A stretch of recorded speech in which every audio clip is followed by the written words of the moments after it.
Saliyane sosis ning kene iki yo menyediakno minuman rentengan yo guys, kaya pop es, marima, cocorio, top es, mariopa, just juice.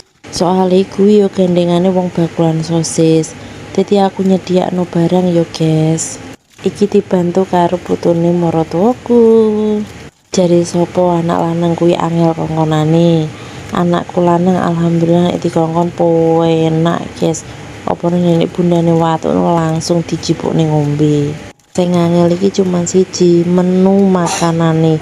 Kuwi iki wangel yo sak njaluke. Pengen iki yo wis iku, nek diganti liyane yo mami saiki. Tapi gak apa-apa disyukuri ae.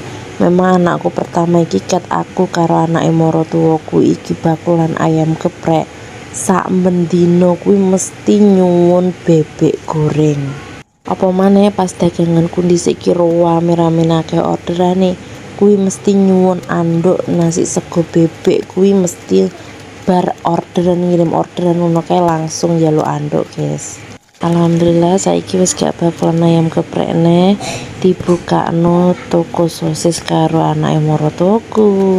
Meskipun aku bakulan rentengan kaya ngene iki, aku njipuk badi pun yo gak akeh yo guys.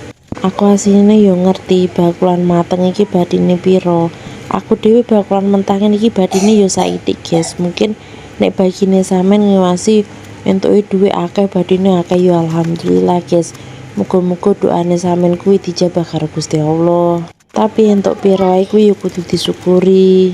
Kadang aku kuwi yo gak pernah ngitung entuke piro, badine piro, terus kekolaan piro, pokok sing penting cukup ge sak mendinane. Iso nyukupi kebutuhane cacah kuwi lho wis alhamdulillah. Kayak ngene iki diiwangi tandang gawe lho aku seneng banget guys. Tapi embuh ning opo anakku loro kuwi nu juwarang maem sosis karo nugget.